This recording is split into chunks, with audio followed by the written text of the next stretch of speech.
What's good with y'all, boys? Welcome back to another episode of Ray and Kyle Everything Sports Podcast. Today we're going to look back at the playoffs and determine whose draft stock went up the most and whose went down the most. Today we're going to start off with whose went down the most, Kyle. Yeah, for me, and I think a lot of people agree with this. I think Michael Penix did. Listen, I'm a huge Mike Penix fan. No doubt about that. I think he's a great player. But I think after what he did in that Texas game, 400 yards, over 3 touchdowns. He played spectacular. He even showed his movement with his legs.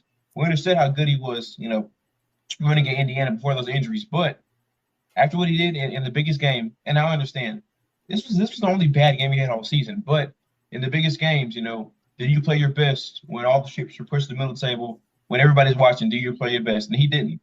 For the season, he averages 326 yards passing. Last night, he had 170. He averages about 0.7 interceptions a game. Last night, he had 2 interceptions. So, and I think that he flinched. I think he was shook last night, too. And I hadn't seen that from him. Even down late against Oregon, even in a tough battle against Arizona, a low-scoring game that we don't usually see. He always, snapped out of it or came to play or eventually came back and led his team to victory. But last night, whether it's missing a Dunze on multiple wide open passes, whether it's missing Polk down the sideline, he's known and his best attribute is his accuracy. But last night he just didn't have it. Some of these balls he wasn't even giving his guys chances, and I just hadn't seen that from him. The injuries back in Indiana, he had 4 season-ending injuries, so that's definitely an issue, and that's definitely a concern for the NFL draft guys and the NFL scouts in their front office. And seeing him get banged up again last night with the ribs, with the ankles, with whatever it was, it's not a great look for him. Now, listen, I still have confidence in the guy. I still think with the right situation and with the right scenario, he can pan out to be a franchise quarterback. No doubt about that. But his draft stock definitely took a big hit last night, and I just think, as bad as it looked last night, I think that's the worst he can play. I think everything is ahead of him. I also have Michael Penix. You look at before the game, he was ranked the number 4th quarterback and projected to go number 13 overall to the Raiders. They had him in top 13. And then now you look, and he's supposed to be the number 5 overall quarterback. You know who jumped him? JJ McCarthy on the other side. And then you look, now he's projected to be an early to mid-round, second-round pick. So you look, not only did he not have a great game, 27 of 51, 52.9%, but then you look, and like you said, one of my big points is injuries. Only played in didn't play in more than 7 games all 4 of his first seasons at Indiana. And then now you look and he's got hurt in another season. Don't get me wrong, it's in the championship game. He was basically healthy the whole season. But then you look, and then now you're looking at he's in the biggest game of his life on the biggest stage, which if you look in comparison, how's he going to feel on the NFL stage when he's got all those people looking at him? 3, 4, 6 times as many people looking at him. He gets the ball, he drops back, he throws it with his eyes covered and jumps out of the way just because he doesn't want to get hit. Yeah. I don't think that's a good look for him at all. Don't get me wrong, he was great all season, but then you look at it comes to the big moments when all the eyes are on him and what happens, he's throwing the ball and he's getting out of the way. So you look, he went from a high to mid first round pick, and then now he's looking to a lot of boards not even having him in the first round. A lot of boards pushing him to the mid second round. I just feel like it was not a good look for him at all, and it really, really hurt his draft stock. And I don't know if he's going to be able to even come back into the first round because of it.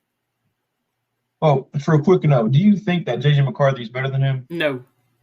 Okay, also, where would you rank him among the quarterbacks? Just seeing that, taking everything into account. What would be, let's say, your top 4 quarterbacks? Michael Penix or JJ McCarthy?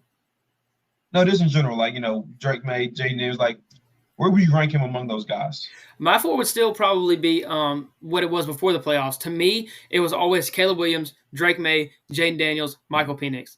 And to me, that's where it still stands. That's interesting because I'm not very high on Drake May, but I can see why people put him in there, no doubt about that. For my biggest person that gained in this draft, it's actually not a player, and it may be surprising, but I think Jim Harbaugh gained. Now, for the simple fact that he was already established for sure, but I think that this helps him be pushed towards the NFL. I think before this game, he was 50-50 on maybe I'll go, maybe I'm not, or maybe I won't. But he hadn't won a Super Bowl or national championship game. He's been there in plenty of years.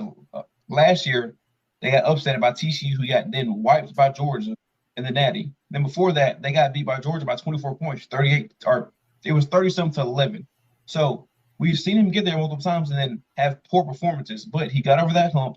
Now I think that, although it's not a draft stock, but I think that these NFL teams are going to be dying to get him, and I think they're going to pay top dollar to get him. Look, the Chargers may get him, the Commanders may get him, the Falcons just fired Arthur Smith.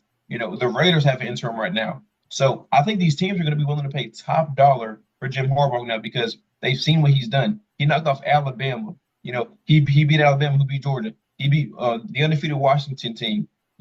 This guy, he beat Ohio State, Penn State. He beat Ohio State for 3 years in a row now. So he's a big-time coach. He wins the big games, and he turns programs around fast. I mean, just 2 years ago, this team got beat by Wisconsin. Now they're winning a national championship game. So I think, although he's not a player, I think Jim Harbaugh gained a significant amount of draft stock, so to say, with that win last night against Washington. Well, and one big thing, probably the biggest thing that I feel like you left out is look how he can pull a locker room together.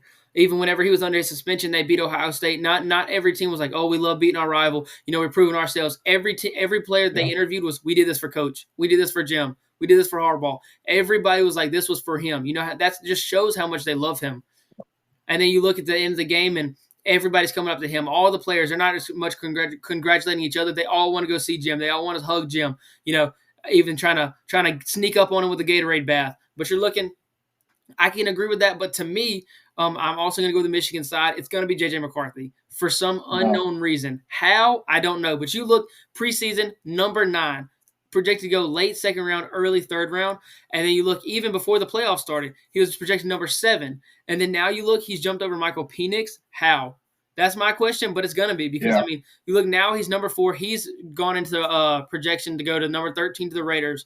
Number 13 overall for a guy who went 10 of 18 for 140 yards and no touchdowns. Don't get me wrong. And mind you, before that last drive with the big play to the tight end, he only had 70 yards. He gained most of those in the late scrub minutes, honestly. So do I think that it's worthy? No. But the question was, who gained the most draft stock? And it's definitely him.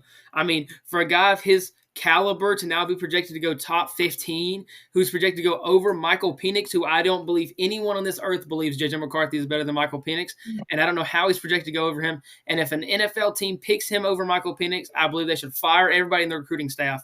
But you look, I mean, he's done it. I mean, he's gone from number 9 to number 4 in the quarterback. He's gone from a late second round to an early third round, now to be in the top 15. He's jumped over a lot of guys who I think are better than him, all for what?